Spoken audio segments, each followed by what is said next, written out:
Yes. So, Chair Manson, I'll just, if it's all right with you, I will just call to order the meeting of the Finance, Capital, and Resources Committee, and we are in public session. We are going to recess until 1 o'clock, at which time we will start an executive session for legal advice, discussion, and direction to designated representatives regarding the items that are on our executive session agenda. And once the executive session is over, we will reconvene for the public session agenda. Do I have a motion to convene into executive session at approximately 1 o'clock? So moved. Is there a second? Second. It's been moved and seconded. All in favor? Aye. Any opposed? Any abstentions? Motion carries.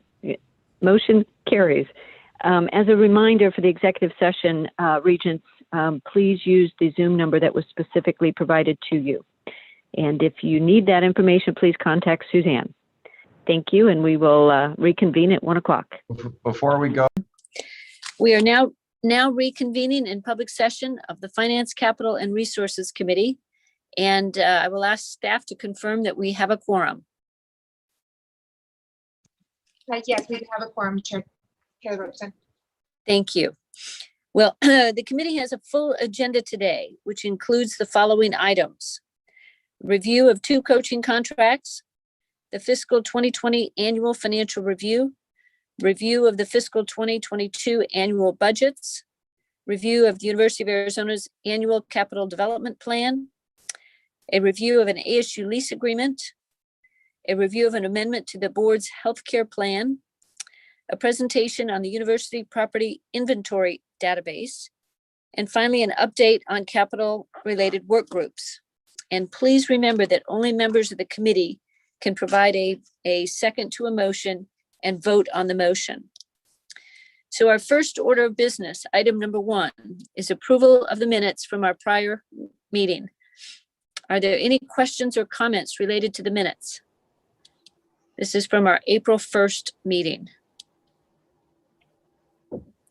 Hearing none, I move the committee approve the public and executive session minutes from the April 1st, 2021 Finance, Capital, and Resources Committee meeting. Is there a second? Second. All in favor? Aye. Any opposed? Any abstentions? Motion carries. The second item on the agenda is a review of the University of Arizona's second amended employment agreement for the women's basketball head coach. This is an action item, and President Robbins from the University. Thank you, Regent Taylor Robeson. I'll ask Vice President Dave Hickey to present Coach Barnes' contract. Thank you, President Robbins. Appreciate it, and it's good to be with the board today. Again, we bring forward a request to that the committee review and recommend forwarding to the full board the second amendment for an employment agreement for our head women's basketball coach, Adia Barnes. Well-documented success, outstanding leader of our women's basketball program, heading to the national championship game this year, has built a remarkable program over the last 5 years here at the University of Arizona. We're asking for it's a supplement to the request made in April. This is a 5-year agreement that outlines new financial terms for her salary compensation, as well as new terms dealing with her termination if she were to leave the institution. Those are the new terms. No other elements of the contract are opened. The existing contract remains in place, other than those two new elements. So with that, I'll be happy to answer any questions.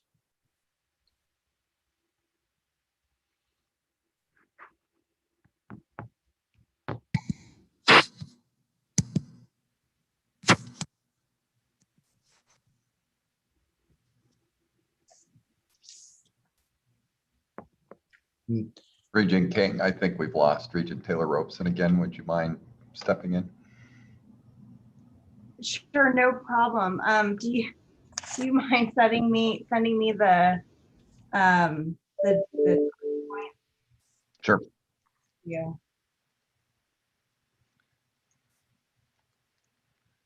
Regent King, I emailed you the talking points a couple of minutes ago. Hope it's in your email box.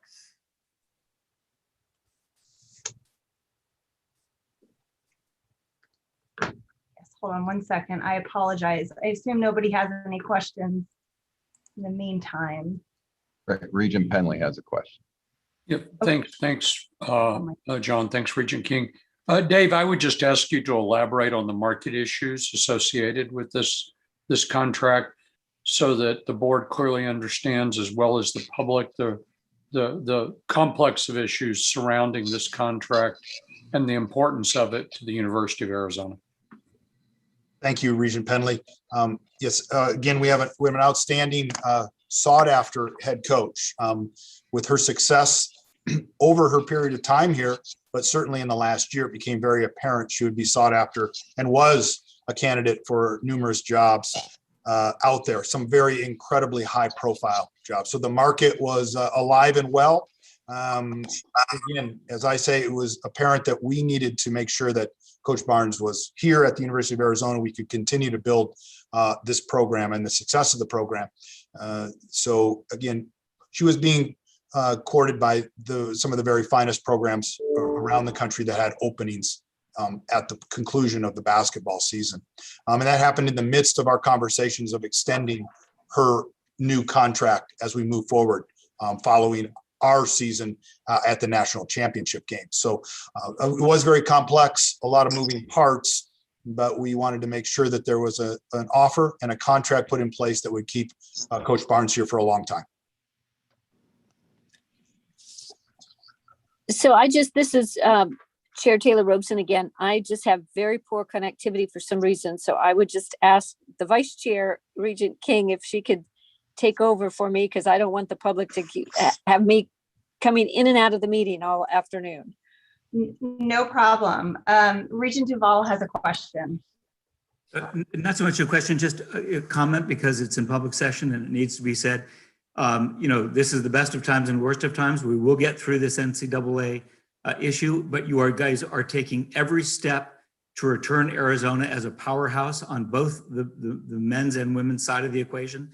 The potential that you guys are building is extraordinary. And I just want to say that what's clear is that you all are not only hiring great coaches and winning coaches, but you're hiring great people with great backstories, with great character.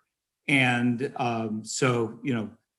the Chinese say that the same symbol for crisis and opportunity. I think you guys have absolutely maximized this crisis we've been through, this bump in the road, to make some incredibly strong hires of great people that are going to be a great story, and look forward to the amazing victories and championships that lie ahead.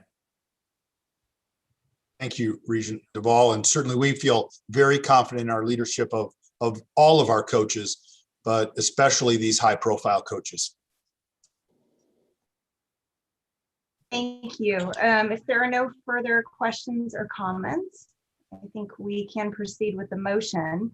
So I move that the committee forward to the full board for approval the second amended multiple year employment agreement for University of Arizona women's basketball head coach Adia Barnes, as described in the executive summary. Is there a second? Second. All in favor? Aye. Aye. Any opposed? Any abstentions? Okay. With that, the motion carries. We will proceed with item number 3, which is the review of the University of Arizona employment agreement for the men's head basketball coach. I will turn it over to President Robbins. And I'll ask Vice President Hickey to present Coach Lloyd's contract. Well, thank you, Dr. Robbins and Regent King. Again, we're here with the executive summary that's before you. We ask that the committee review and recommend this and forwarding it to the entire board for approval of a multi-year employment agreement with for our new head men's basketball coach, Tommy Lloyd. Coach Lloyd is a decorated assistant coach from Gonzaga University, over 20 years of experience at Gonzaga, what has become one of the finest programs in the country and certainly in the West. One of the key architects in the growth of that program and success, one that has had 5 straight 30-win seasons, been to the national championship twice. Just an incredibly highly qualified individual. Worked for one of the finest coaches in America in Mark Few, who built the program at Gonzaga. Very confident in his leadership, his passion, his commitment to our student athletes, his desire to be at the University of Arizona and to, again, return our basketball program to the very top level as it deserves to be. Incredibly knowledgeable as a basketball coach, an outstanding recruiter, and as I mentioned, a dynamic and an outstanding leader for our basketball program. This is a 5-year agreement. We'll proceed through 2026. We've outlined the financial terms, his base salary, his peripheral duties. We've outlined the annual performance incentives based on academic performance incentives for our student athletes, put in a priority on the academic success of our student athletes, as well as incentives for the athletic performances of our programs and the growth and success that are important to not only our basketball program, but to our entire department and our university. So we've also outlined the termination clauses on both sides. If Coach Lloyd were to leave prior to the end of the agreement, or if the university were to terminate it. So with that, we couldn't be more thrilled about the direction of our program and the leadership of Coach Lloyd and where the University of Arizona is headed in our men's basketball program. So I'm happy to take any questions or provide any further clarification.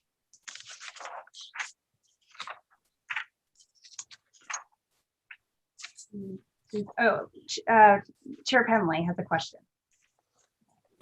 Thank you very much, Regent King. Dave, I just want to laud you and the University of Arizona for your choice of such an excellent coach, an individual who has a clear record of success, who happens to come from a Jesuit school that I've always considered with a high ethical standards. So I think he is a perfect choice for the university, fits well with the culture of the university. And I just am really, really pleased for the future of the university. Thank you, Chair Penley. And again, we are thrilled to have Coach Lloyd here. And integrity is really the core of our programs and our institution. And we're pleased to have Coach Lloyd here leading the basketball program. Are there any further questions or comments? Okay, I'm seeing none. So I will present the motion. I move that the committee forward to the full board for approval the multiple year employment agreement for University of Arizona men's basketball head coach Tommy Lloyd as described. Is there a second? Second. All in favor? Aye. Aye. Any opposed? Any abstentions? The motion carries. Okay, we will move on with item number 4. That is the FY 2020 annual financial review.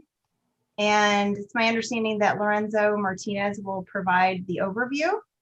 And then we'll open it up for questions. I also understand that Morgan Olson and Bjorn Flugstad and Lisa Volney are also on hand to answer questions and provide comments. So I'll turn it over to Lorenzo. Thank you, Vice Chair King. Just quickly, we typically have the annual financial review in the January-February time setting. It's been delayed this year. We've had pretty full agendas. This is an information item. As you recall, at the end of fiscal year 20, the last quarter, the pandemic hit, and so it affected all 3 universities. I won't spend much time. Typically, we review a number of metrics on how the university's financial status ended the year. The only metric I'll touch on and use that as a segue to the next agenda item of the fiscal year 22 budgets is net position changes. For ASU, which typically ends a year with pretty healthy increases in net position, they essentially broke even and their net position improved by just under $7 million. For NAU, which is in the recent past has essentially broke even, their net position was reduced by almost 9 million. And then U of A, their net position was reduced by almost 73 million. In particular for them, they sort of had a reduction in net position was expected, not at that magnitude, but they have sort of had a multi-year sort of commitment to funding some of the initiatives in their strategic plan, and that contributed to their net position. That said, when we entered the current fiscal year, a lot of federal relief funding started coming in. And so that has helped the financials of all three universities. And with that, I will stop on this item and see if we can segue to the next agenda item, unless there are any questions or comments. Thank you, Lorenzo. I'm not seeing any questions or comments. And as you indicated, this is just an information item and no action is required. So with that, I think we can move on to item 5, which is a review of university and ABOR office budgets for FY 2022. And I believe Gail from the ABOR office will be providing a brief overview of the enterprise, and followed by each university providing more detail about their proposed annual budgets. And then we'll end with Lorenzo's remarks about the ABOR office budget. So if all of that is correct, why don't we start with ASU? Sorry, let me back up. We'll start with ASU, followed by NAU, University of Arizona, and then the ABOR office. But Gail, why don't you please provide the enterprise overview? Okay, great. Thank you, Regent King. Included in the university's material is a budget. And Gail, I'm so sorry. I think I'm having a little bit of a hard time hearing you. If you don't mind maybe getting a little closer. Oh, yes, I'll speak up. Can you hear me now? It seems a little muffled on my end.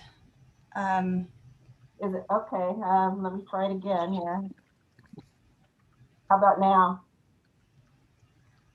I can, yeah, I think it's okay. I don't know if you're able to come closer to your I don't know either. Okay, now how's that?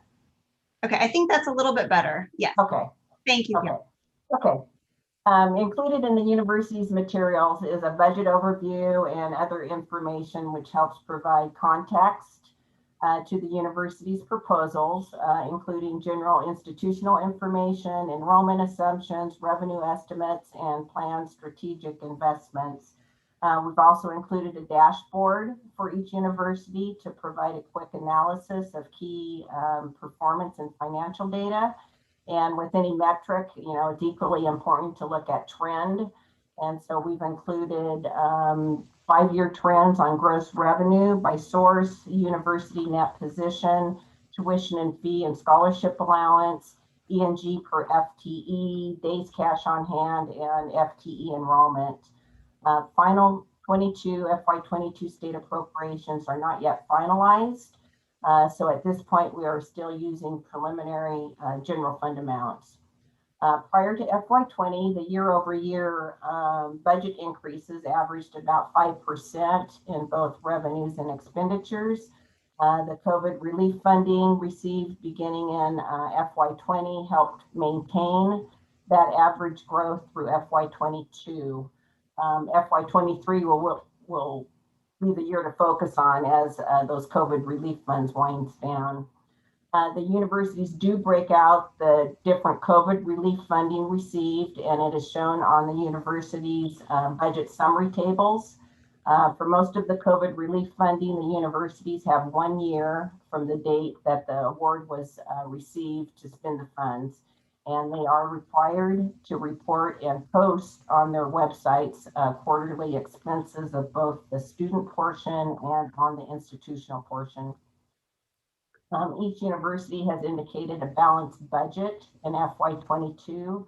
The additional COVID funding helped with each university's balance sheet, as Lorenzo had previously mentioned, both in terms of net position and increases in days cash on hand.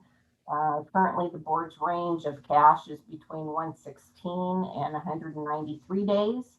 And all three universities estimate to be within that range in both FY21 and FY22.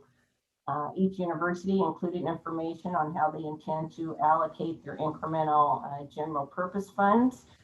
General purpose funds are the combination of state appropriations and tuition and fee revenues. The allocations each university presents supports their strategic plan, and they line up with what was presented to the board during the tuition setting in April. Financial aid, expenses for enrollment growth, and investments in faculty and staff, hiring and retention make up the largest allocation of those funds. For enrollment, for NAU and U of A, they are maintaining their enrollment estimates that were presented in April. ASU estimates an additional 550 students over what was presented. Overall, the universities expect a 3.1% increase in enrollment, with ASU driving that growth with a 5% increase, followed by the U of A with just under a 1% growth. NAU is projecting a decrease in students FTE of about 2.4%, and this is coming entirely from their undergraduate student population. For ASU and U of A, the majority of their FTE increases is coming from non-resident students, primarily online non-resident. For FY22, online FTE enrollment at ASU is estimated at about 34% of their FTE enrollment, increasing from 21% in FY18. The majority of ASU's online, about 80%, is non-resident students. For NAU in FY22, online makes up 14% of their total FTE, with the majority being in-state students. And for the U of A in FY22, online makes up 11% of their total FTE, increasing from just 4% in FY18. For NAU, the split is about 40-60 split between resident and non-resident students. For international student enrollment, last fall we saw a huge drop in international students, 3,100 students for instance. So for this fall, the universities aren't expecting to recover from that drop, but are anticipating a modest increase of about 620 students. At ASU, international students make up about 15% of their non-resident FTE enrollment. At NAU, international makes up about 7% of their non-resident enrollment, and at the U of A, international students make up about 18% of their non-resident student FTE. For the tuition and fee revenues, the universities overall for the system is about a 4.6% increase over the FY21 estimates, driven by ASU with nearly a 7% increase in gross tuition and fees, followed by the U of A with just under a 2% increase in gross tuition and fee revenues. For scholarship allowances, all three universities have estimated increases over the last 5 years, with ASU's scholarship allowance increasing just slightly. It was 22% in FY18, estimated to be 25% in FY22. For the U of A, it has increased from 25% in FY18 to 32% in FY22, and for NAU, it's increasing from 35% in FY18 to 44% in FY22. And in this executive summary, you can find the detail of the tuition and fees retained for financial aid in each of the university section titled Schedule of Local Collections. And lastly, just as a reminder, final state appropriations, fall 21 enrollment data, along with revenue and expenditure updates, will be reflected and presented in the fall update presented to the board in November. That concludes my presentation, Regent King. And as you mentioned, each university and ABOR is prepared to go over their budget proposals in more detail. Thank you. Thank you, Gail. I appreciate it. Before we proceed, I think Regent Manson has a question or a comment. And you're on mute. Looking for my mute button. The one thing that I wanted to go back to was the student enrollment section of the executive summary. And I just want to make sure that I am correct in understanding that what this says is that we are expecting 639 fewer resident undergraduate students in the coming fall statewide. Yes, that is correct. So we're going to be educating an absolute fewer number of Arizona residents than we did last year. Yes. I think that's a problem. And so I know the schools are working hard at it, and you know, ASU is the one that is, you know, increasing its number of resident students. The resident students at both U of A and NAU are decreasing. And so I wanted to make sure that I was understanding that and, you know, recognizing the impact of that.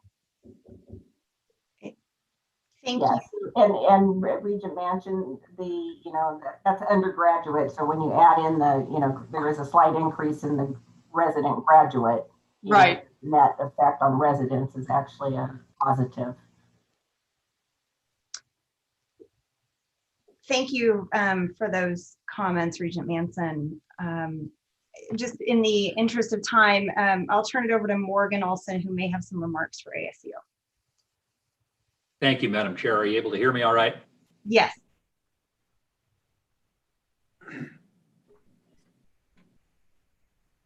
So we have a little presentation that we'll share with the committee here.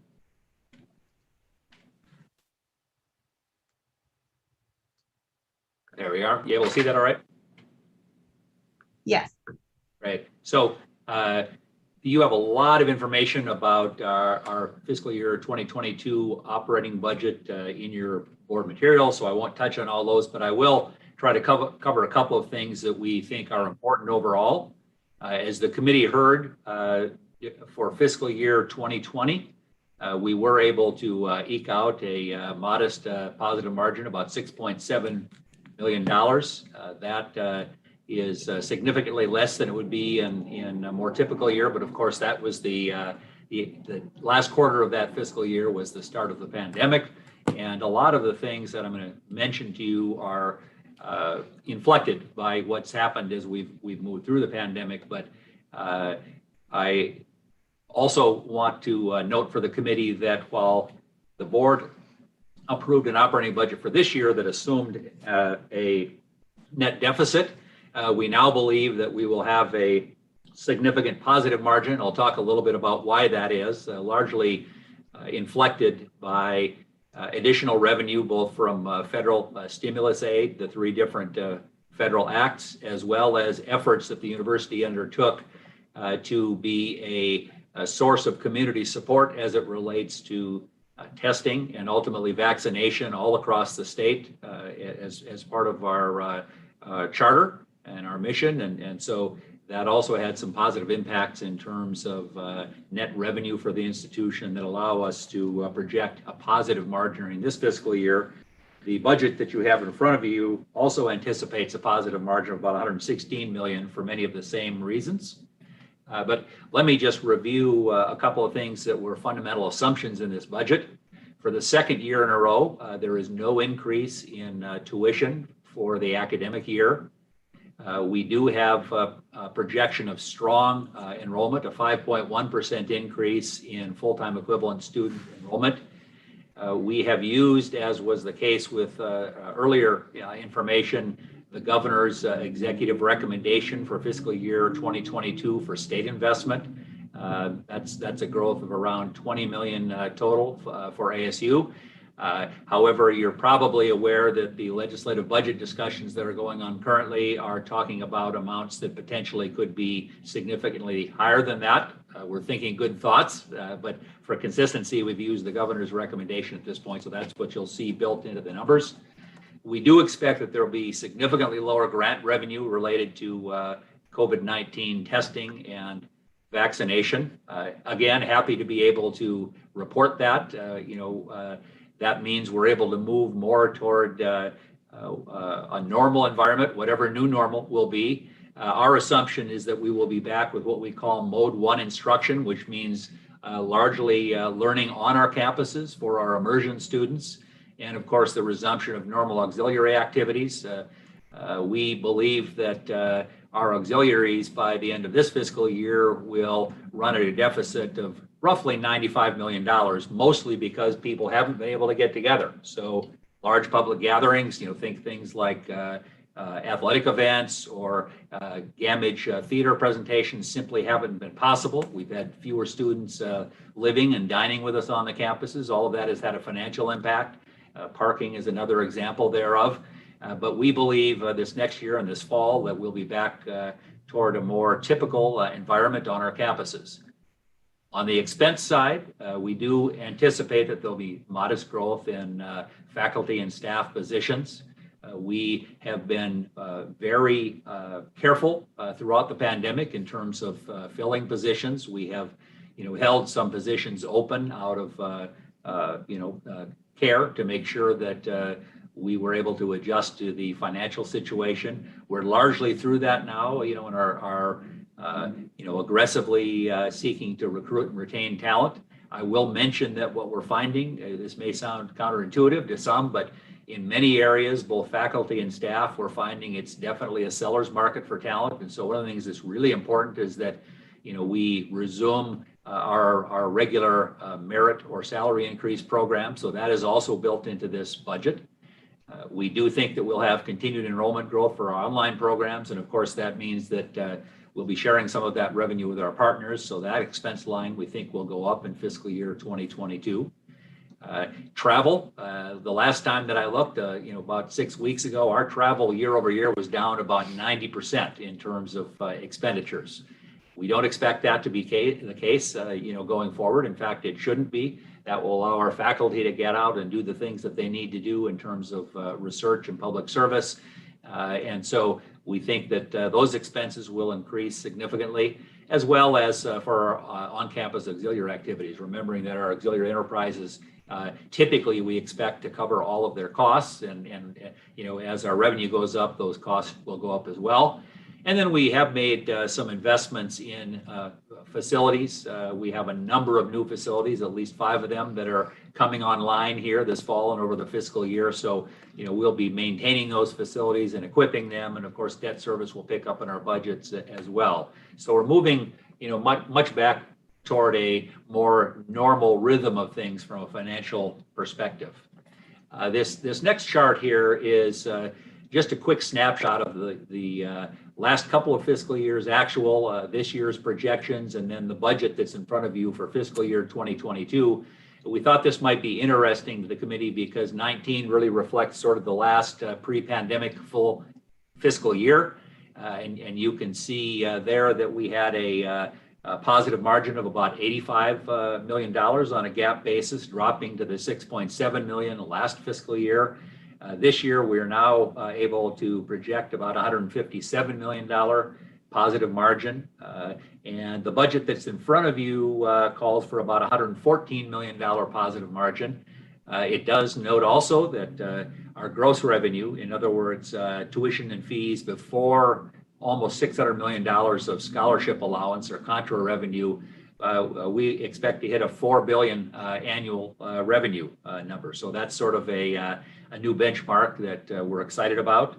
Over the 4-year period, including these projections, our revenue increased annually about 6.7%. That's the compound annual growth rate.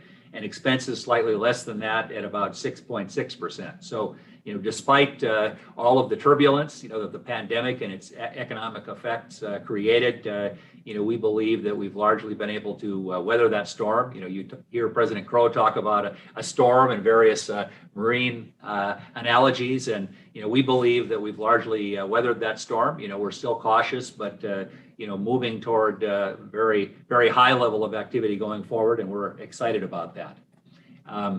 You should also recall that we've done, we think, a very good job of managing our pricing. We've been very consistent in trying to keep increases under 3% annually, and been very successful in doing that over the last few years. The last 2 years, there has been no increase in tuition. You see the 0.1% for fiscal year 22. There's actually a $10 student requested fee increase, which is that 0.1% you see there, but nothing else increased for online students, immersion students. And so we're very happy about that. Over the last 6 years, if you include 22 here, our tuition mandatory fees have increased by about 1.3% a year. That is less than the rate of inflation. So in real terms, our sticker price has actually declined. This chart is kind of a snapshot of what we anticipate in terms of enrollment. As you heard earlier, we are projecting about a 5.1% increase in full-time equivalent enrollment. That's broken down about 2/3, 1/3 respectively between our immersion or on-campus students and our online students. Our resident undergraduate immersion students are the single largest share of our total full-time equivalent enrollment, almost 39%.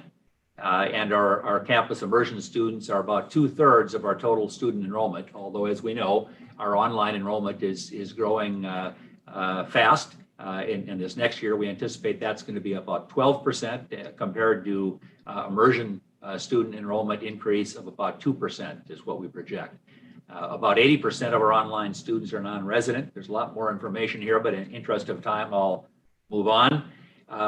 Over the last 5 or 6 years, our enrollment has continued to grow, and you can see how that's sort of made up among the major categories there. Our resident undergraduate students, both immersion and online, are about 43% of our total student enrollment that we expect for this fall. And that is a compound annual growth rate for total student FTE, including our projections for this coming year, of about 5.6%. And I would hazard to say that almost every college and university in the country would be pretty proud to be able to cite that kind of a compound annual growth rate in enrollment. We think that speaks very highly, of the academic environment at Arizona State University, certainly of the fantastic work our faculty do, and we think that our enrollment services team is also doing an outstanding job. And as our budget becomes ever more enrollment driven in terms of the proportion of the budget that is generated by tuition and fees, that's really important. Here's a quick look at how the expense side of the budget is broken down over the last 4 years. There isn't a huge amount of change there. You can see the various segments there for state investment, tuition and fees, grants and contracts, and auxiliary and other. They've moved around a little bit. Most of that is actually explained by what's happened during the pandemic. We've had a one-time infusion of resources from the federal government that we'll be spending over roughly a 3-year period of over $400 million. Very, very welcome in terms of getting through all of the challenge of the storm of the pandemic. And so that's moved those pie slices around a little bit, but otherwise they've remained pretty consistent over that time period. You see that for our 22 budget, based on the governor's recommendation, general fund appropriations or state investment would drop down to slightly less than 10% of total operating revenue there. So essentially 90 cents of every dollar that we are spending as a public research university is coming from something other than state investment. Wanted to talk just a little bit about, so we've got an increase in general purpose funds projected to about $177 million. How are we investing that? What are our priorities here? We're guided largely by our charter and our mission and the commitment to student success. In the table here, you can see that We have about $55 million of investment that will largely be dictated by the fees that are charged. These are, college support fees or other program fees that are dedicated to specific purposes within our budget. So we, of course, follow those. Enrollment growth related expenses total a little bit over $48 million. Investments in faculty hiring and academic support total about another $36 million. There are both increases in investments in faculty positions in both the enrollment growth related expenses and the investment in faculty hiring and academic support. They just fall in slightly different budgets the way that we track them. But as our enrollment grows, of course, we want to continue to increase our investment in faculty and make sure that we are recruiting very highly capable research faculty as well, because we have a very important goal to hit $1 billion in sponsored research and contracts there over the next few years. And so we need to make sure that we've got the people and the support teams to do that. We are increasing institutional financial aid by about $18.2 million net. Remember, that's exclusive of the $100 million plus in federal funding that will also be going into student aid. About $15 million into facilities costs for operation and maintenance, utilities, lease expenses, et cetera. The salary merit program that I mentioned, you may recall that our cycle at ASU is that we typically make those effective for the last half of each fiscal year, and that's what we're anticipating again here in fiscal year 2022. And we have a couple of other small areas here. I won't bother to go into those in detail. As always, we do make every effort to look critically at our expense base and to reallocate dollars where we think that we can in order to be even more cost effective, keep our net pricing down. And there are materials in the book that show that we've been very successful in doing that over about I believe it's a 5-year period. We've increased our expenses per FTE student by only about 1.6%, which I think again speaks to the effective cost control that we've been able to achieve. Here are operating expenses by use. You can see that financial aid is a slightly higher share of total operating expenses over this 4-year period in terms of what we project in next year's budget. That includes both federally funded and institutionally funded aid. And you also see a little bit of reflection there of both the impact of those one-time federal funds for specific purposes and that we have been cautious during the pandemic in terms of how we have filled vacant positions.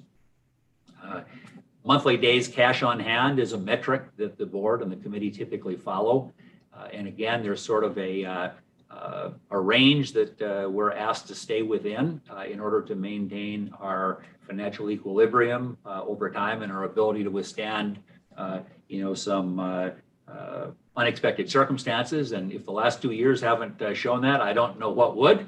But we have been pretty consistently able to maintain our days cash on hand within the Moody's average for our credit rating category. We're projecting by the end of fiscal year 2022 that we will have about 166 days cash on hand. So you see how that sort of fits between the lower and upper bounds of 116 days and 193 days of our Moody's peers. So with that, Madam Chair, or committee members, I'd be happy to stand for questions that you might have. Does anybody have any questions? Okay. Thank you, Morgan. I really appreciate the presentation. I think in the interest of time, we're a little bit behind schedule. I will turn it over to Bjorn for his remarks. Thank you, Vice Chair King. I've got a presentation here as well, and let me see if I can pull that up.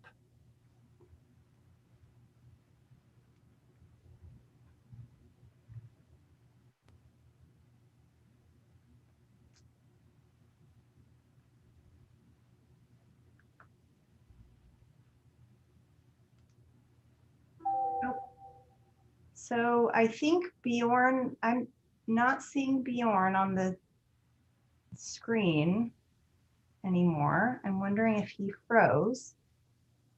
Yeah,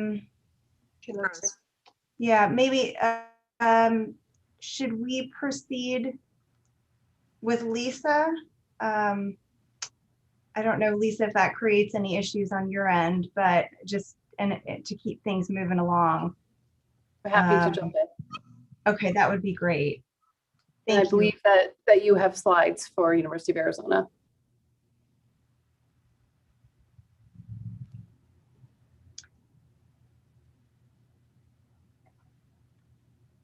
Thank you. All right, thank you, Vice Chair King, Regents and staff. Lorenzo, when you talked about our net position, it brings me back to a very dark time last summer. And I'm happy to say that our presentation today will be much more positive than the conversations that we had last summer when we were in the midst of a very challenging time. And I'd like to thank you all again for your support over this past year. It's really been helpful for us. So our budget, as usual, includes input and consultation with students, shared governance, and our university administration. And we continually work to implement efficiencies and identify savings opportunities. So we're committed to providing the most efficient and effective services as possible. And we view this 22 budget as an example of that commitment. Next slide, please. As I've shared with you in the past when we've talked about our budgets, we ask during our campus-wide annual budget process, we ask our budget units to think about the university's strategic plan as well as their strategic plan and make sure that their budgets are informed by both of those. This chart represents a summary of the discussions that we had with teams across campus. And I'd just like to highlight a few things here. All of our units on campus highlighted our incredible team of faculty and staff as one of our greatest strengths, along with the growth in our research portfolio, which was usually highlighted as a strength and a continuing opportunity. Both of these were made even more apparent in this past year as we all worked together to respond to the pandemic across all departments and all levels. Our units continue to recognize the impact that disinvestment in public higher education has had on all three of our state universities, as well as, of course, the challenges presented by the human and economic impacts of the pandemic. Next slide, please. We're expecting increases in revenue in several key areas, an increase in net tuition and fees from enrollment growth and tuition rate increases.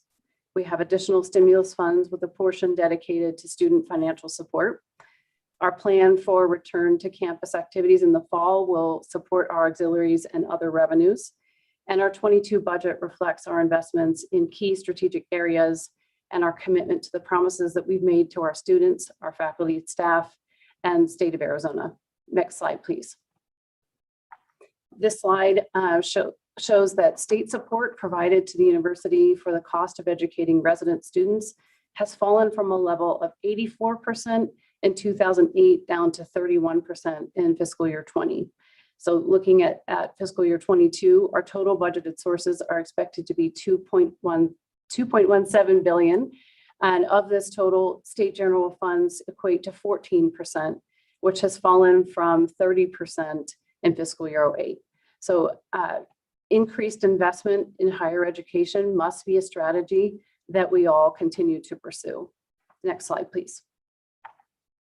We view fiscal year 22 as charting a path forward. We remain focused on financial sustainability, on continuing to work to reduce costs, as well as diversify and increase our revenue streams. We project a modest increase in net position of 4.5 million and 159 days cash on hand at year end, which is well within the Moody's median range. Our budget includes strategic planning support of almost $42 million to improve retention and completion and develop new programs. We also reallocate resources among our units and that work will continue as we develop our new activity-informed budget model. Next slide, please. I'd like to dive a little bit further into the revenue details. I think next slide, please. That roll up to the summary highlights. Our state funding was forecast using the governor's executive budget proposal, and we project an $11.4 million increase in net tuition revenue. That's due to increases in non-resident undergrads, as well as increases in our Arizona online programs. And we're expecting significant federal relief funding, with approximately 48% of these funds dedicated for student financial support. On this slide, you can see the governor's executive budget proposal for the University of Arizona, which results in a $9.3 million increase in state funding year over year. Next slide, please. I won't go over this whole slide, but a few things I want to point out. Total revenues are projected to increase by $10.3 million. And as I previously mentioned, our 22 revenues are expected to be $2.17 billion, of which state general funds represents 14% and net tuition and fees represents 29%. Here you can see that $11.4 million increase in net tuition revenue, and that's consistent with what we shared with you during the tuition setting process. You can see a $1.2 million decrease in grant and contract here. This is due to a combined projected reduction in Banner clinical salary support due to shifts in employment from U of A to Banner. This has happened over time as we have had our partnership with Banner, as well as an increase that we expect in sponsored research activity. You'll see a $10.2 million increase in other revenues. That's driven by a return of our departmental sales and service, conferences, and endowment investment income. And then a $34.1 million increase in auxiliary revenues is due to expected return of on-campus events and services. Like Morgan explained, our auxiliaries have been the units that have been hardest hit on campus, and we expect that 22 will be a really positive year for those units. Next slide, please. On the expense side, our total expenditures will increase $18.5 million. Salaries and wages will decrease $21.2 million, and that decrease is driven by a shift in personnel to Banner that I mentioned previously, as well as an expected reduction in force in response to the reductions in departmental budget allocations that we have passed on due to the pandemic. Benefits are also projected to decrease by $7.7 million. That's associated with the decrease in salaries and wages. All other operating expenses are expected to increase by $41.3 million. That's attributable to an increase in grant and contract activity, including subawards, as well as that return of auxiliary sales and their associated cost of goods sold. Our debt service will increase $3.4 million, and that's primarily related to the Grand Challenges Research Building, the Applied Research Building, the old chemistry renovation capital projects, as well as the refinancing efforts that we had for our fiscal year 21 payments. Next slide, please. And then this is just a reminder that we show net position with and without pension liability, and we are planning for that slight increase in net position in fiscal year 22. Next slide, please. And here you can see that we are projecting also to be well within the Moody's median at 159 days cash on hand at fiscal year end. And we view our fiscal year 22 budget as charting this path forward. We'll continue our work on reducing costs and continue to identify ways to diversify and increase our revenue. This budget represents our commitment to our strategic priorities, to serving our students, our faculty and staff, our community in the most effective manner possible. And we really are optimistic about the future at U of A. So I'll stop there and ask if you have any questions. Thank you, Lisa. I don't see any hands raised. So thank you very much. I appreciate that. I think we have Bjorn back in the Zoom room. So Bjorn, we'll circle back with you. Take it away. Thank you, Vice Chair King. And thanks, Lisa, for jumping in. You can go to the next slide. As has been mentioned by both Lisa and Morgan, we've submitted the FY22 budget proposal that's reflective of revenue sources, including the one-time funds that you've heard about, as well as maintaining, based upon those revenue sources, expenditures that keep NAU well within the ABOR liquidity range, and focused in largely on maintaining both short-term and long-term financial sustainability. You can go to the next slide. On this slide, you can see for the upcoming year on the left-hand side, some of the revenue impacts that are positives, and on the right-hand side, revenue impacts that are constraints or negatives. You've heard again a number of these from including the governor's proposal for the New Economy Initiative, to HERF funding one-time support, to the increased activity on the Flagstaff campus, driving a lot of auxiliary revenue, whether it's housing capacity, dining, athletic events, parking, as well as flow through from increased award activity from sponsored projects this year, and the continued strong state economic activity in the form of TRIF revenue and lottery speed revenue. On the right-hand side, you can see, as was mentioned, tuition rates were held for undergraduates flat for the second consecutive year. Enrollment levels, mix, and credit hours, as Regent Manson had pointed out earlier, are lower for the upcoming year. And I'll have a slide in a couple slides that shows that breakout. Lower non-resident undergraduate enrollment, as well as just reduced undergraduate Flagstaff enrollment due to the roll-through of previous year's classes largely. If you go to the next slide, this slide outlines the higher education emergency relief funds, the HERF funds, as well as the governor's emergency relief funds, the GERF funds. You can see that breakout from last year, this year, and projected for the upcoming year. And on the right-hand side, you can see the different investment areas that these funds have been dedicated to.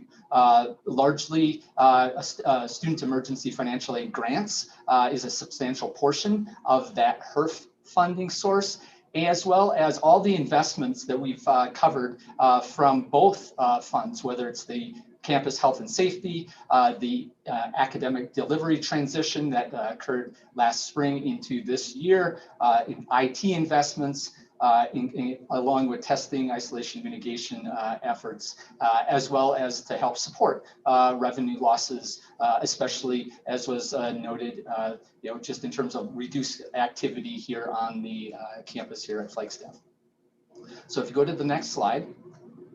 This slide does show for the upcoming year that projection of a decline of 2.4%, 698 FTE. You can see how that is broken out on the left. Online Flagstaff statewide, would point out that the graduate increase does reflect ongoing strength in the graduate programs that we've seen several years now of graduate tuition increases. Undergraduate is largely driven by, and you can see on the right-hand side where that comes through, primarily resident students split from campuses. Approximately 500 of that is related to roll-through of previous year's classes in terms of smaller prior year classes, because the incoming class for this year is projected to be higher than the previous year. If you go to the next slide.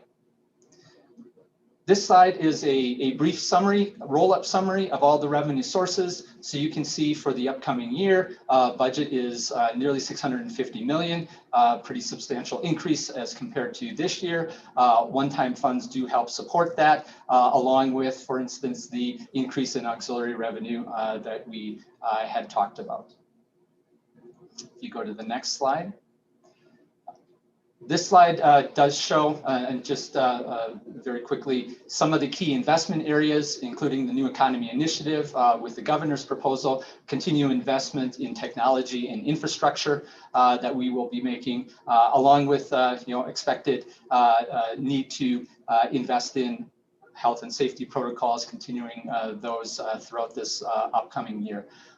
In order to fund this, obviously, we do need to look at strategic reallocations, or how can we maximize our resources. The note is multifaceted. That's what we did for this year's budget when we were looking at making adjustments to align expenditures to revenues. So you can see contracts review, hiring reviews, as well as just trying to make sure that we are utilizing all of our resources most effectively.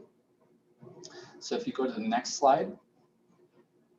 Here's a roll-up of the expenditure result. I just point out that we do have incorporated into the FY22 budget, the important investment in salary and wages and benefits for our faculty and staff that we just implemented here recently. And this is reflective of that investment, which we do need to make progress and make a priority as the board has seen from the annual personnel report.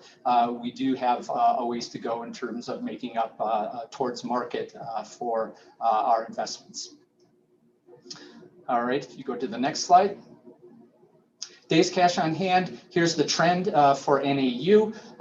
We do have for this year, for fiscal year 21, a projection of 185 days, 175 days for this upcoming year for fiscal year 22, largely reflected of the increase in expenditures of $30 million that will flow into the calculation related to salary, wages, benefits, travel was mentioned in terms of a increased expenditure for this upcoming year. So we will, for this year and next year, be slightly above the preceding 5-year average, where we had been in the 150 to 160 day range pretty consistently for that period of time. All right, if you go to the next slide.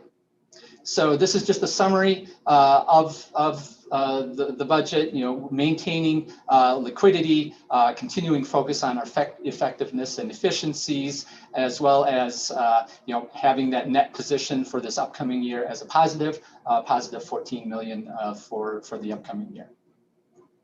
And with that, I'll stop and answer any questions. Thank you, Bjorn. I don't see any questions, so I'm going to turn it over to Lorenzo for if you have any remarks. Yes, thank you, Madam Chair. I am sharing my screen. I only have one slide. I hope everyone can see it.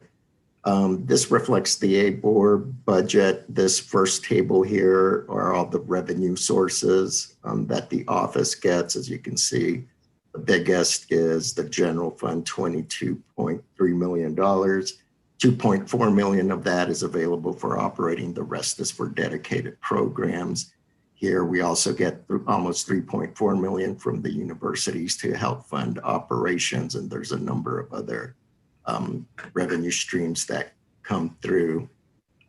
Here on the bottom table, you'll see the expenditures. As I mentioned, the majority of the second line all the way down are dedicated expenditures from individual funding sources.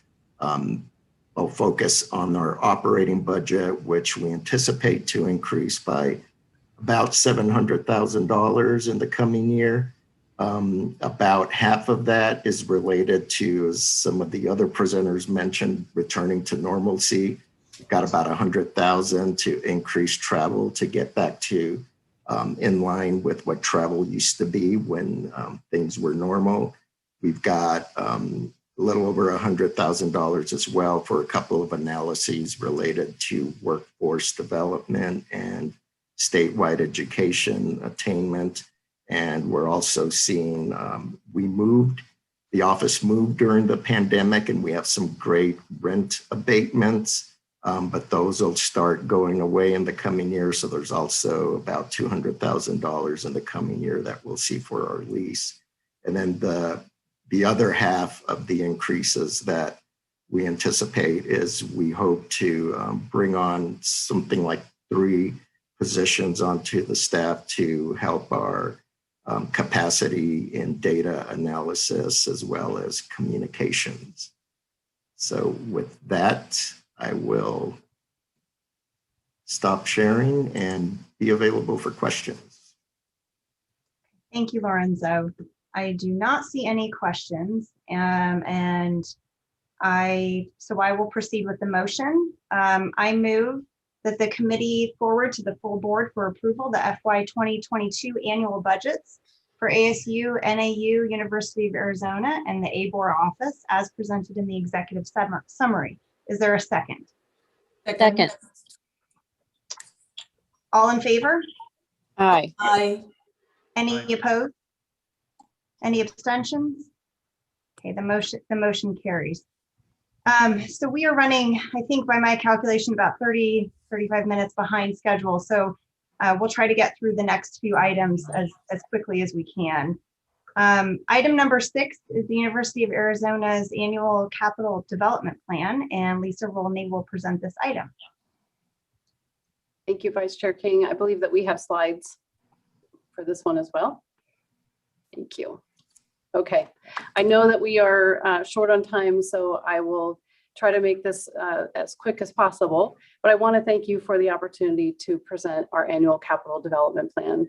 I know it probably feels like we were just here because we had our CDP last presentation in November, but as Lorenzo shared, the 3 universities are working together with ABOR staff towards a revised model of capital development, one that will help regents have the timely and targeted situational awareness that you need to make informed decisions and allow us the flexibility to adapt to the ever faster changing construction market. To that end, we're happy to serve as a test subject of this shift to a June schedule for sharing each upcoming year's capital projects. As we indicated with our CDP last year, we have not proposed any new projects to allow us instead to focus on existing high priority projects, as well as mitigating the significant and ongoing safety and financial impacts of the pandemic. So my goals today are to quickly update you on the projects that I've already received board approval, and then focus on discussing the Center for Integrative Medicine with you in a bit more depth with a request to adjust the project budget for that building, as well as a brief update on our financial capacity. Next slide, please. Okay, as you can see on this slide, we have a lot of work happening today that will better prepare us for tomorrow. Construction began in March on the facilities management building, bringing together FM operations that have been scattered across 20 locations on campus. Construction just began for our historic old chemistry building, converting this aging facility, which is located directly on the mall, into an innovative teaching hub. I recently had the opportunity to tour the ongoing work at the Student Success District, which you can see here is currently focused on the Bear Down Gym, where we're creating a one-stop shop for comprehensive student support in the heart of our main campus. I'm really excited for our students to experience the incredible array of interconnected support and programs, from the high-tech maker spaces in the main library to the tutoring, advising, and career supports that will be found in the Bartlett Academic Success Center and the Bear Down Gym. Construction is about to begin in early June on our applied research building, which will create new and regionally unique capabilities for the university, drive new industry partnerships, and regional economic development. And finally, in late July, construction will begin on the Grand Challenges Research Building, stimulating new interdisciplinary research, student engagement, potential visiting private sector partners, and new sponsored projects. Next slide, please. And finally, we continue to work on designing a new facility for the Andrew Weil Center for Integrative Medicine program, which will be adjacent to health sciences. Next slide, please. This project, which is estimated for completion in spring of 22, will demonstrate the principles of integrative medicine through both its interior and exterior spaces, and will house 3 critical functions: education, clinical stimulation, and administration. Next slide, please. The space will reflect a distinctive life-enhancing environment that will attract local community, national and international visitors, and includes development of an outdoor meditation garden space, as well as leveraging the existing adjacent green spaces to the west. Next slide, please. We continue to receive great interest from donors, both as Dr. Weil's leadership has generated tremendous excitement and energy from our supporters, and particularly as a result in shifts in life and work style during the pandemic. Our partners at the foundation are confident in the ability to raise the necessary funds for this project, with $17.5 million secured thus far. Next slide, please.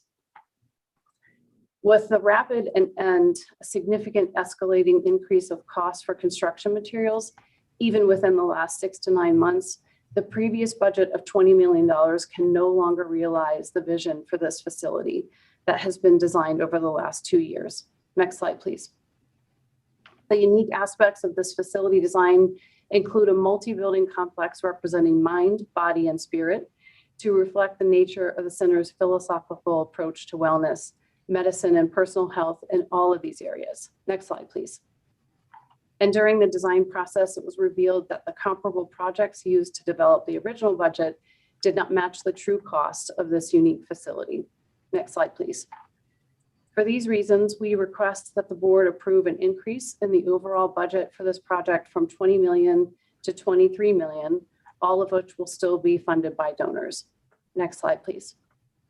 Now looking at our financial capacity, Moody's and S&P both again affirmed our existing rating and our existing outlook. We continue to show strength in credit opinions from being the land-grant university with a growing and diverse research program, including medical education and clinical research. While the rating agencies generally indicate a higher debt leverage relative to our peers, they also note that our stable debt service support from the state through the research infrastructure funds and lottery revenues is noted as a positive for us. Next slide, please. On May 12th and 13th, we closed our most recent bond issuance totaling $386 million that included the June 2021 debt service restructuring, as well as support for the projects that I mentioned before: old chemistry, applied research, grand challenges, and facilities management. Our COPS refunding realized approximately $10 million in savings, which is split between the state and the university. And with our recent debt issuance, our maximum annual debt service, excluding speed, is projected to be $114.7 million, with a 5.4% debt service ratio in 2024. As we begin to retire our outstanding debt, we estimate our debt ratio will decline to 4% by 2030. All of these figures are below the statutory 8% debt ratio limit, which leaves us additional debt capacity. Next slide, please. And with that, I'll stop there and answer your questions. Thank you, Lisa. And I do not see any questions. So I move that the committee forward to the full board for approval the University of Arizona FY 2022 Capital Development Plan as described in the executive summary. Is there a second? Second. All in favor? Aye. Aye. Any opposed? Any abstentions? Okay, the motion carries. We'll proceed with item number 7, which is a request from Arizona State University to enter into a lease for a communications site, and Morgan Olson will present the item. Yes, thank you, Madam Chair, and I can do this quickly. I think since 1976, the university has maintained a special use permit for land on Mount Eldon, north of Flagstaff.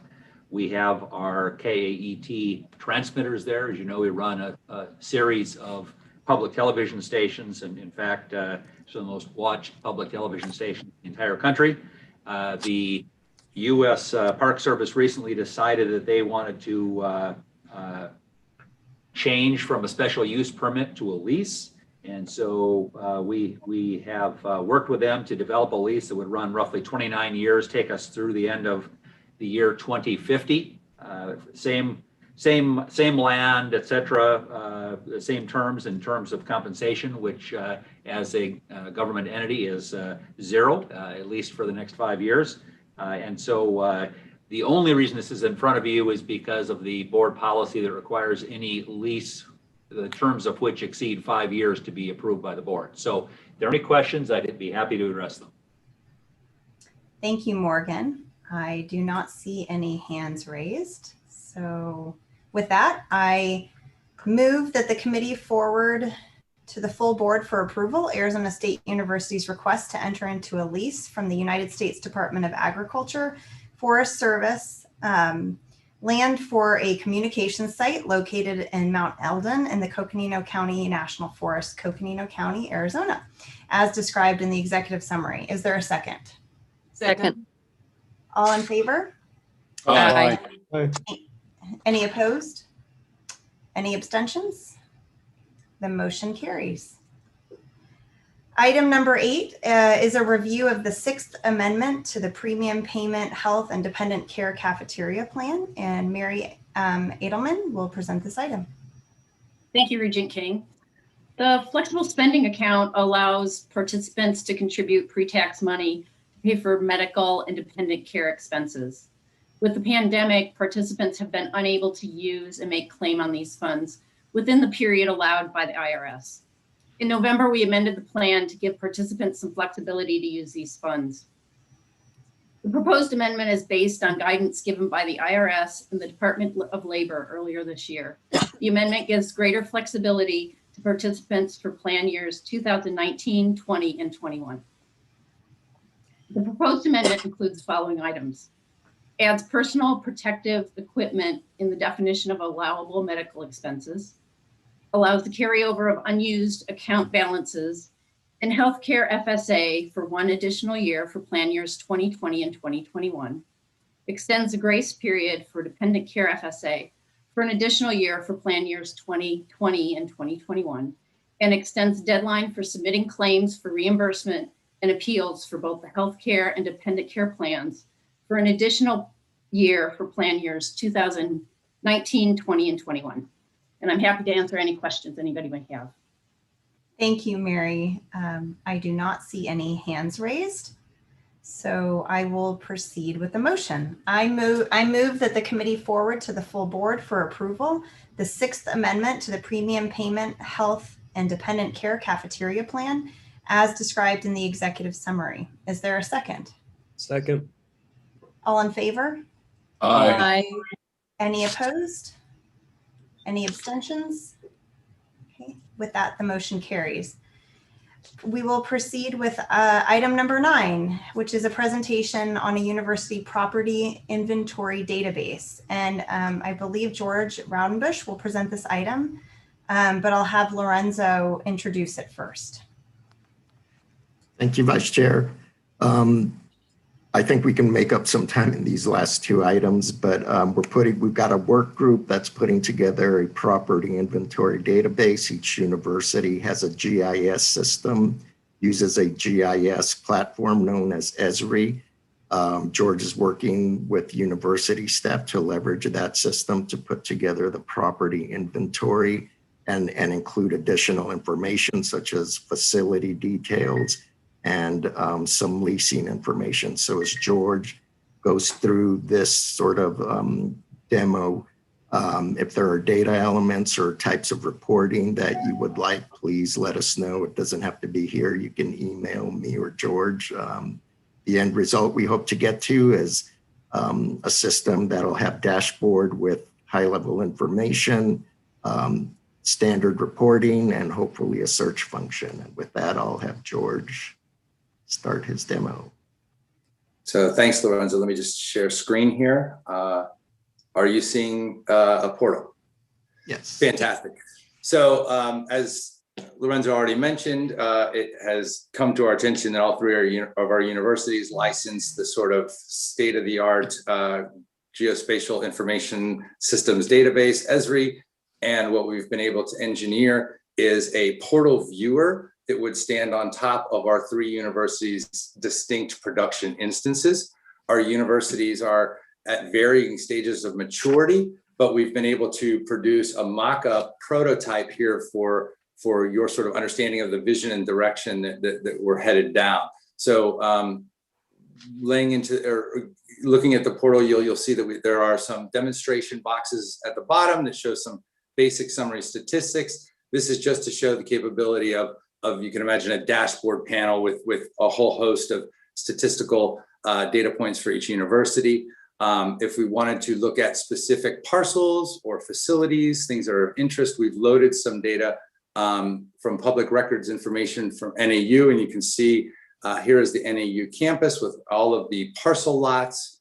When you click on a parcel, it already has links to the Coconino County Assessor's Office. I'll just sort of click there and you can see here's the parcel information for that particular parcel on the NAU campus.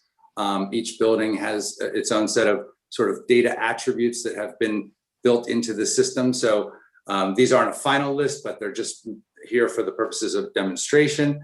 If we were to sort of move to the University of Arizona, we can see that as we zoom in or out a bit, we can see, a whole host of properties in and around Southern Arizona that are owned and by the University of Arizona. So it does give us a sort of broad sense of the scope of our university operations across the campus. Again, we can zoom in to very granular detail to see specific lots, buildings, and click on those objects to look at individual data attributes. The system also allows for sort of overlays. So if we wanted to overlay satellite imagery, we could get a real sense of location for all of these properties.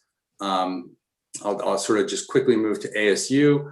This is running off of essentially production data in their facility system. We can see the campus if we were to zoom in. Again, buildings and quite a lot of detail. So here, of course, is the Desert Financial Arena. And it tells you the building ground square feet, all kinds of data. All the parcels are sort of keyed in with links to the Maricopa County's assessor's office. I'll show that again for demonstration purposes. So in this prototype at this point, we've already sort of built in a lot of the functionality has already been built in to meet the Regent's property policy and to address some of the concerns that were brought to the board by the Auditor General. While I've had tremendous pleasure in sort of being an instigator in this, really sophisticated and interesting technical project, I do have to give acknowledgement to both the direction, priority, and high expectations that have been put out in this project by Regent Taylor Robeson, and to the incredible technical staff at ASU that have done the entirety of the sort of development work to date, specifically Chris Cunningham and Karen Fisher, who work in the real estate. Chris is a real estate and property data specialist, and Karen Fisher is the Esri ArcGIS developer at ASU. So there are some additional navigation features. You could jump to specific buildings if you wanted to. You could move around and navigate by specific geographic sites that our universities operate at. We envision, as Lorenzo said, that down the road, we could build in some query functionality, some inline reporting. Some of the really exciting components about this are that it has alleviated the need for a pretty exhaustive battery of surveys to be conducted on an annual basis, which and brings us closer to the university production data in a approaching real-time way. So and provides a nice interface for interaction by the board and board staff. With that, I'll stand for questions, and thank you for your time. George, thank you very much. It appears Regent Taylor Robeson has a question or a comment. Yeah, thank you. George, Lorenzo, and also the universities, my hat is off to you. Probably 6 months ago, I never thought this was possible, and what you have been able to do with the existing technology and modernizing a real estate database, or really creating a database that is so user-friendly and functional, I think it's where we needed to be. Clearly, it was a deficit that the Auditor General's office pointed out. And Karen, I'm sorry, it's a little muffled. Okay. I'm hearing you a little bit. That's much better. Yes, thank you. Okay. Yeah. So I just want to thank George, Lorenzo, and the team. We've modernized our real estate database, and more than modernized it, we've created it, and utilizing the existing systems of the three universities to get us to where we are today. I never thought we could get here this quickly, but the Auditor General pointed out this as a deficiency, and the team has really taken it to a level I quite frankly wasn't anticipating. So I really appreciate it, and I think this system will serve all of us quite well as we go forward. So George and Lorenzo, thank you. Thank you, Regent Taylor Robeson. Chair Penley has a question or comment. Thank you very much, Regent King. It's a quick statement. As much as Regent Taylor Robeson thanks George and his colleagues appropriately, thank you, George. It really was Regent Taylor Robeson who really pushed for this early on when she joined the board. And so we owe our thanks, yes, to George and his colleagues, but also to Regent Taylor Robeson for her concept of this and her desire to push it forward. Thank you, Karen. Thank you. Thanks, Regent Penley. So this item was just for information only and does not require any committee action. So we will move on to item number 10, which I believe is the final item. Item number 10 is an update on 2 capital related work group activities, and Lorenzo Martinez will present this item. Thank you, Vice Chair King. Just quickly, the committee received a report at its last meeting on university trust lands. We're doing some follow-up work on that. We'll hopefully in the next few days, we'll have something for John to share with you. It'll be sort of an information sheet on how the state land department development process works, university trust lands, how revenues are generated and distributed. The report that was received at the last meeting also identified 15 parcel groups for potential development. We're doing a quick sort of analysis of that on what revenues might be generated if those parcels are sold versus what revenue would be generated if there are ground lease revenues for the development opportunities identified. So the sale is pretty easy. We're having the university experts estimate the ground lease potential, the revenues there, that's starting to roll in. So keep your eyes out in the next few days for that information. And then secondly, we have another work group on our capital development process, which Lisa Rolney referenced. We've received feedback throughout the years on potential improvements to our process. Right now, it's kind of awkward. We have a 3-year plan that comes in September, and then we have a 1-year plan that shows up for each university throughout the year. So we're looking to sort of streamline that so it makes sense chronologically and things flow. So any ideas you have on that are welcome. One of the ideas we're looking at is having those 1-year plans submitted at the same time each year, and then having individual projects come forward to the committee and the board when they're ready to be constructed. That way regions have a touch point as things progress throughout the year. Also, we're looking at how we can make these steps in the capital process as comprehensive as possible so that it's sort of one-stop references on our capital items. So there's more to come on that. This will all require policy revisions, but once we sort of identify the improvements, we'll work that into policy and make proposals to the board regents. Any questions? Thank you, Lorenzo. I am not seeing any questions or any hands raised. So this item was also for information only and does not require any committee action. And with that, we have concluded the Finance, Capital, and Resources Committee meeting. And thank you all for participating. I believe we're scheduled to come back at 3:20. So, so I guess we'll just take a 10-minute break. And we'll resume with the audit committee, I believe. That's correct. Thank